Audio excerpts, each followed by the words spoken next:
नमस्कार दोस्तों। आज के वीडियो में हम दो महत्वपूर्ण मौसमी प्रक्रियाओं के बारे में चर्चा करेंगे। एक है इंटेंशनली हीटेड तिब्बतन प्लेट्यू और दूसरा है साउदर्न ऑसिलेशन। तिब्बतन प्लेट्यू वह एक क्षेत्र है जो कि धरातल पर सबसे अधिक गर्म होता है और इसका मौसम पर बहुत बड़ा प्रभाव होता है।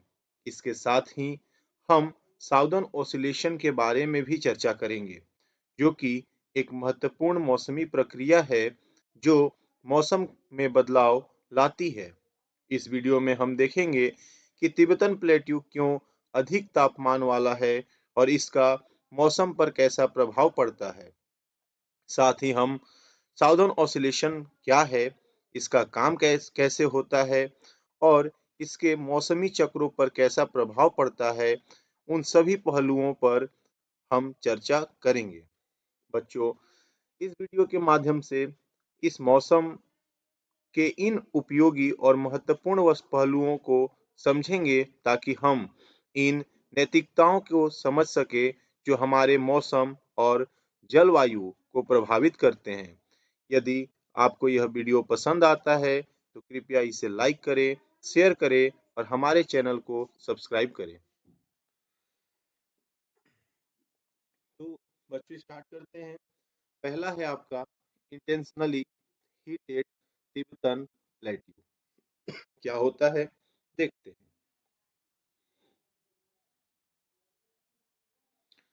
तो देखिए, पहला पॉइंट है कि low pressure area develop over the heated Tibetan plateau during summer. हम लोग ऑलरेडी पिछला वीडियो में पढ़ चुके हैं कि समर के टाइम में, कब, समर के समय में जो वाटर होता है, जो वाटर होता है वो किस प्रकार का प्रेशर क्रिएट करेगा, तो लो प्रेशर क्रिएट करेगा। करेगा नहीं, ये गलत है। हमेशा याद रखिएगा कि वाटर, समर के समय में जो वाटर एरिया है दैट क्रिएट हाई प्रेशर, और जो लैंड एरिया है वो क्या क्रिएट करेगा, लो प्रेशर। तो जो तिब्बतन प्लेट्यू है वो किधर पड़ता है, तो लैंड एरिया में पड़ता है। किधर पड़ता है, लैंड, दैट मीन्स नॉर्थ में पड़ता है। किधर पड़ता है, नॉर्थ में। तो बच्चों लिखा ये बात कि the pressure area low pressure area develops over the heated Tibetan plateau during summer। Summer के समय में, इसमें ज्यादा बात करने की जरूरत नहीं है कि समर के समय में जो तिब्बतन प्लेट्यू है वहां पर किस प्रकार का प्रेशर क्रिएट होता है, लो प्रेशर क्रिएट होता है, क्योंकि वहां का जो रीजन होता है वो क्या हो जाता है, हीट हो जाता है। अगला बच्चों बोला कि monsoon are seasonal wind which reverse their direction with the change of season. कहता है कि मॉनसून जो है वो क्या है, रिवर्सल विंड है। मॉनसून क्या है, रिवर्सल विंड है, जो कि डायरेक्शन को क्या करता है बच्चों, सीजन के अकॉर्डिंग चेंज करते रहता है। मतलब कि कभी क्या करेगा, कभी ओशियन से लग करके किधर जाएगा, लैंड की तरफ जाएगा, और वही चीज क्या हो जाएगा, कभी लैंड की तरफ से ओशियन की तरफ जाएगा। ये दोनों बातों को ध्यान में रखना है। तो जो मानसून है वो एक सीजनल विंड है जो कि रिवर्स होते रहता है, अपने डायरेक्शन को चेंज करते रहता है जैसे जैसे सीजन में बदलाव आता है वैसे वैसे। तीसरा पॉइंट बच्चों बोला कि अमोंग सेवरल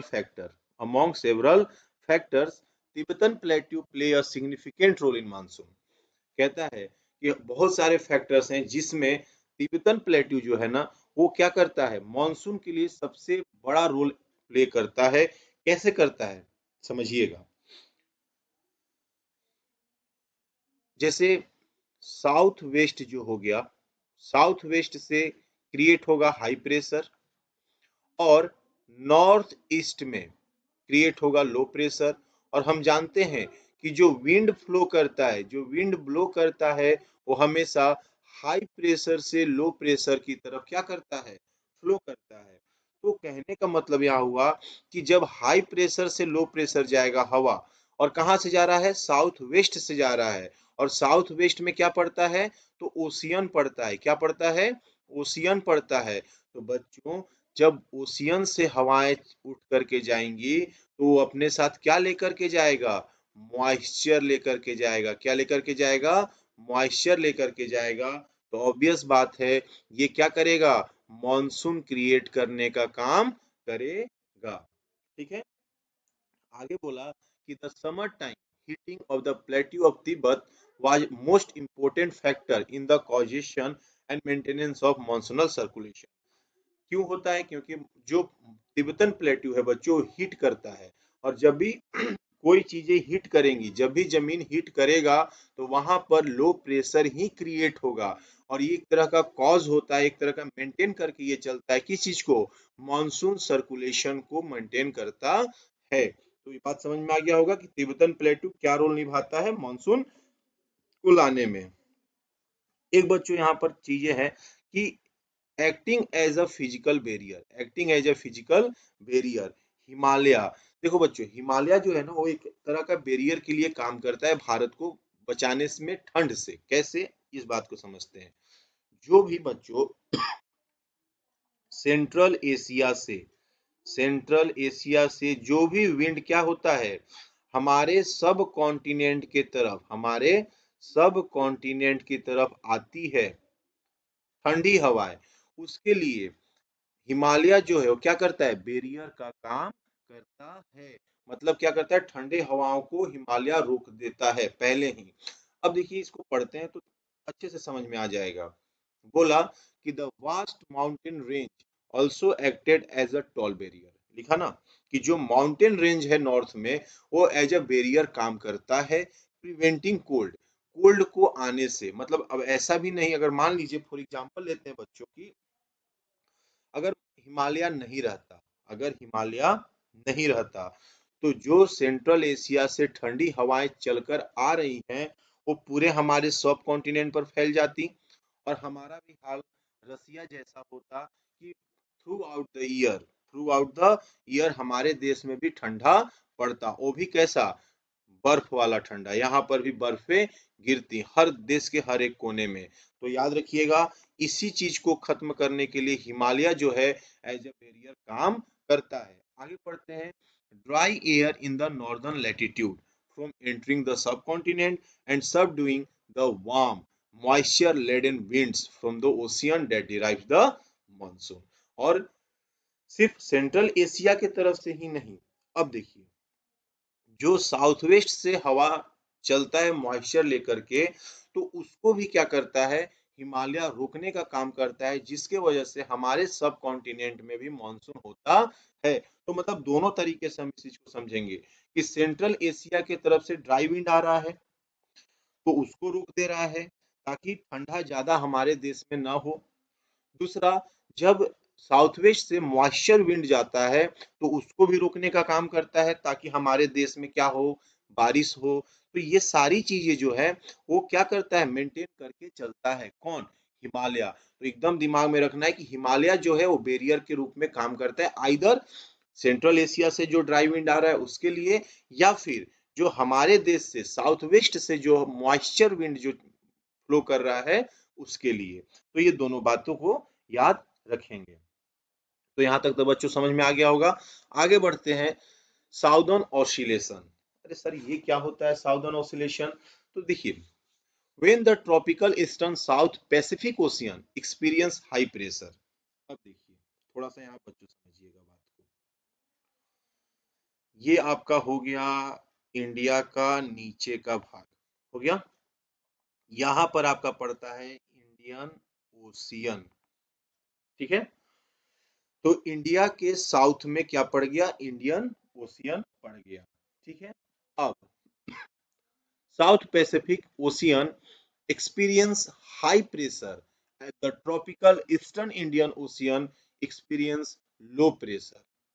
अब देखिए बच्चों, इंडियन ओशियन के आप इस साइड में जाइएगा, इस साइड का मतलब ईस्ट में आप जाइएगा तो आपको पड़ेगा पैसिफिक ओशियन। पैसिफिक ओशियन किधर पड़ेगा? हमारे, अब यहां पे समझिएगा, इंडियन ओशियन के ईस्ट में आपका पड़ेगा क्या? Pacific ocean. लेकिन एक कोस्ट है जिसका नाम पड़ता है पेरू कोस्ट, पेरूवियन कोस्ट। यहाँ पर पड़ता है आपका पेरूवियन कोस्ट, पेरूवियन कोस्ट पड़ता है बच्चों। तो पेरूवियन कोस्ट कहाँ पर है, पेरूवियन कोस्ट कहाँ पर है, तो ये आपका है Peru, Republic of Peru, south America में एक जगह है, एक स्टेट है जिसका नाम है पेरू, रिपब्लिक ऑफ पेरू। वो आपका वहीं पर आपका पड़ता है पेरूवियन कोस्ट। जैसे हम लोग का भारत में इस साइड में क्या होगा, कोस्टल एरिया हो गया ना, इस साइड में क्या हो गया, कोस्टल एरिया हो गया। उसी प्रकार का पेरू, रिपब्लिक ऑफ पेरू में एक कोस्ट पड़ता है जिसका नाम पड़ता है पेरूवियन कोस्ट, और ये साउदर्न हेमिस्फीयर में लाई करता है। अब यहाँ पे हम वर्ल्ड के बारे में बच्चों पढ़ रहे हैं, तो चलिए धीरे धीरे समझते हैं इसको।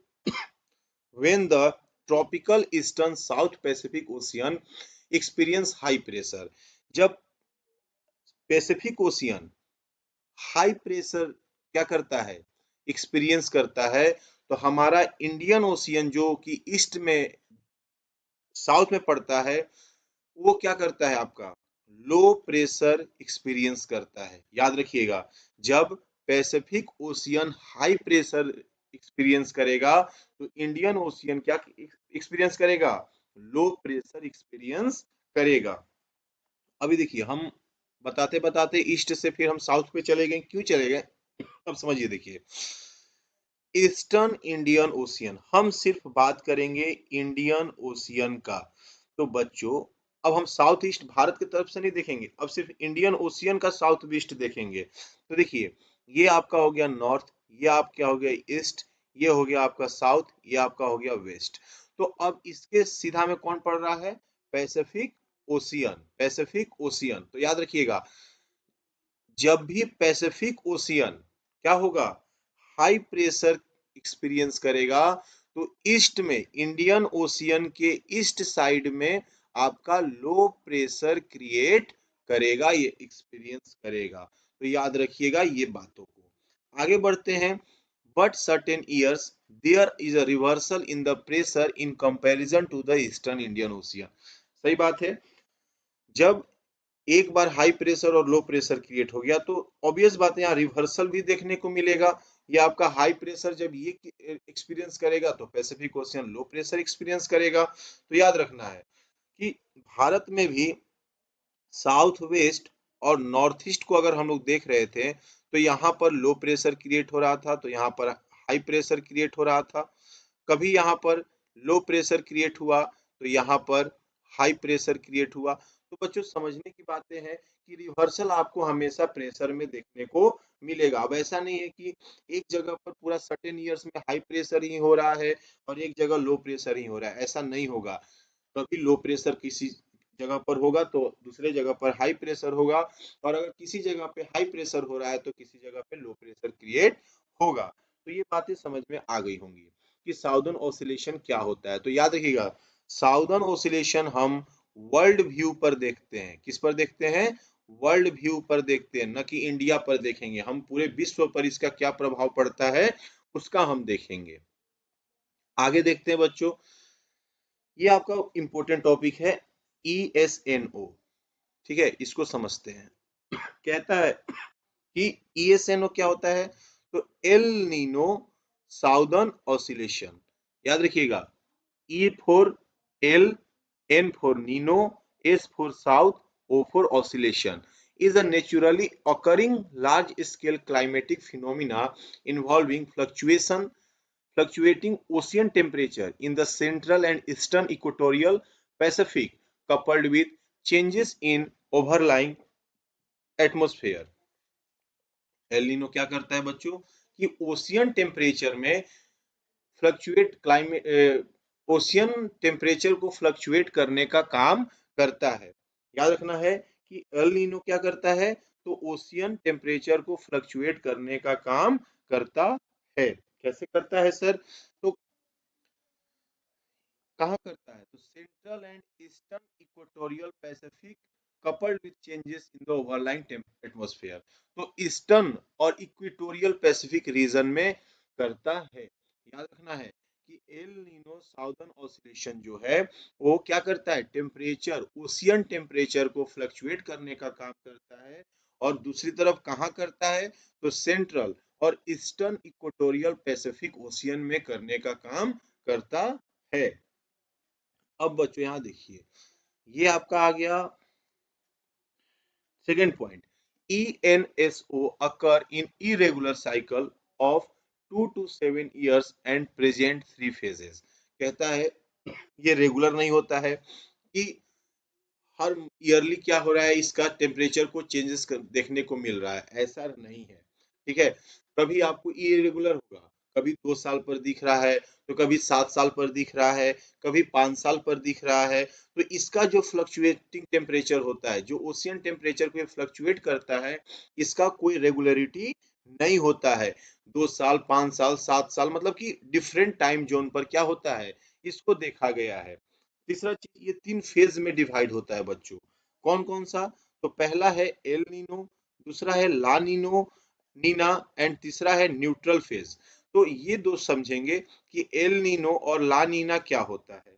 तो पहला समझते हैं, कहता है कि El Nino event is characterised by a period of sea surface warming and consequent separation of the nutrient rich cold water of welling of the cold of Peru and Ecuador, typically lasting between 12 and 18 months। ये क्या करता है, आप देखिए, इसको समझते हैं।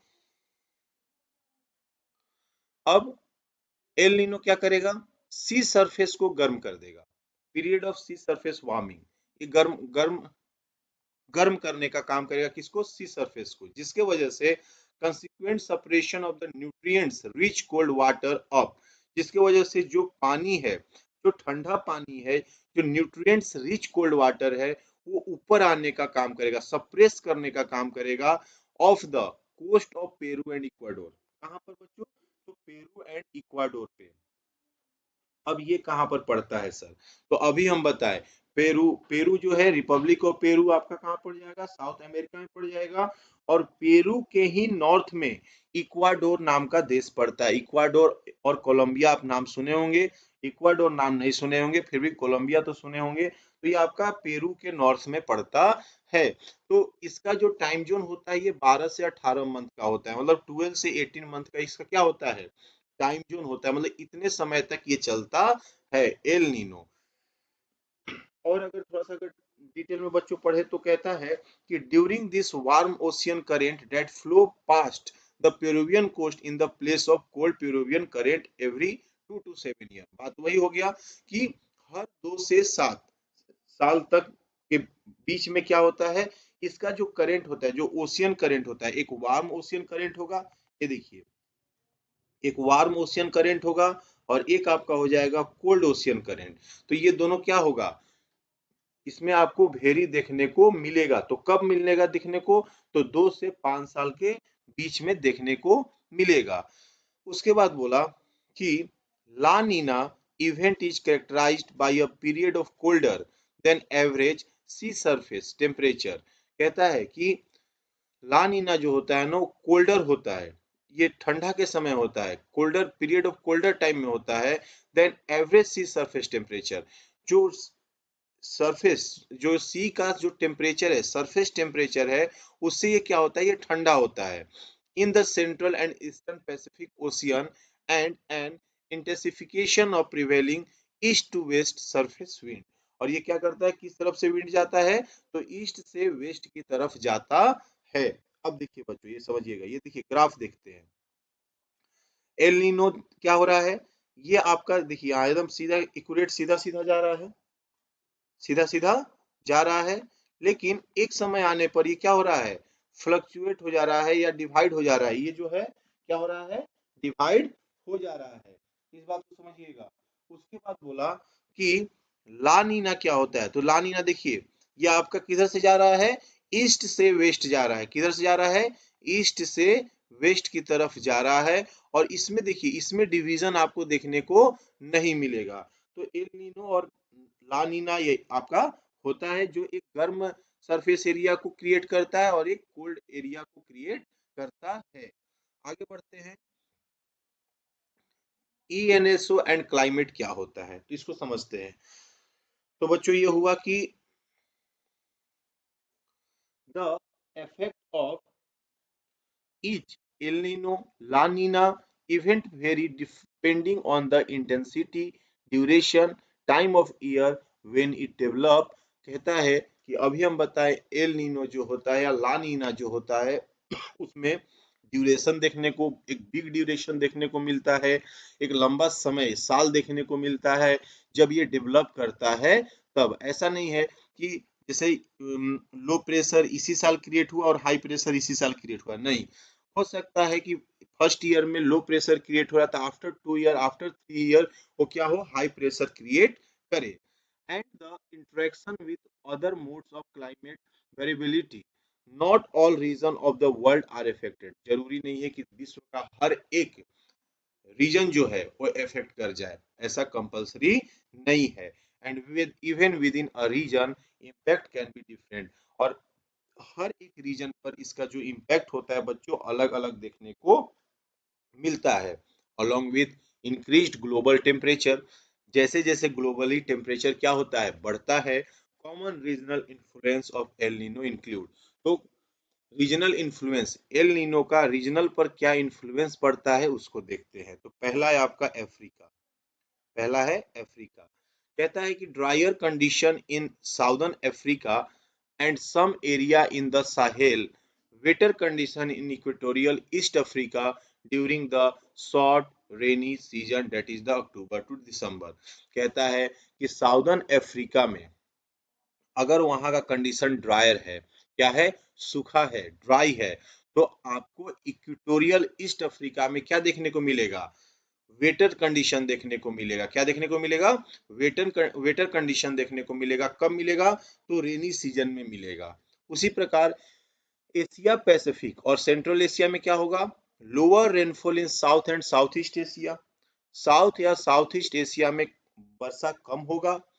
Waiter condition in eastern central Pacific island, और ईस्टर्न सेंट्रल पैसिफिक आइलैंड जो होगा वो क्या होगा, वेटर वेटर कंडीशन का होगा। And across the Hindu Kush mountain range in central Asia, और ये कहां तक जाएगा, तो हिंदू कुश माउंटेन रेंज तक जाएगा। तो याद रखना है कि south and south east Asia में आपको लो रेनफॉल देखने को मिलेगा, और Pacific, eastern central Pacific island और हिंदू कुश माउंटेन रेंज जो कि सेंट्रल एशिया में है, वहां पर किस प्रकार का कंडीशन देखने को मिलेगा, तो वेटर कंडीशन देखने को मिलेगा। आगे बोला Latin America, dryer condition in northern Brazil, northern Brazil में सूखा कंडीशन देखने को मिलेगा। Heavy rainfall in central America, northern Peru, Ecuador. कहता है कि and the northern and south eastern part of the south America. तो याद रखिएगा कि ब्राजील, नॉर्दर्न ब्राजील में ड्रायर कंडीशन होगा, लेकिन वहीं पर जब इस साइड में ड्रायर कंडीशन होगा, ड्रायर कंडीशन होगा, तो सेंट्रल अमेरिका हो गया, पेरू हो गया, इक्वेडोर हो गया, northern and southern part of south America हो गया, यहाँ पर आपको हेवी रेनफॉल देखने को मिलेगा। तो आज हमने दो तीन टॉपिक पर बात की है। पहला हम लोगों ने बात किया इंटेंशनली हीटेड तिब्बतन प्लेटू, कैसे भारत में तिब्बतन प्लेटू अपना रोल क्रिएट करता है। उसी के साथ हमने पढ़ा साउदर्न ऑसिलेशन के बारे में, उसी के साथ हमने ईएनएसओ के बारे में पढ़ा, और उसी के साथ ईएनएसओ और उसका क्लाइमेट पर क्या इफेक्ट होता है इस बारे में हमने देखा। तो समझ में आ गया होगा, समझते हैं कि आपको समझ में आ गया होगा। अगर नहीं समझ में आता है तो आप कमेंट कीजिए, दोबारा हम लोग डिस्कस करने का काम करेंगे। इसी के साथ thank you, have a nice day, जय हिंद।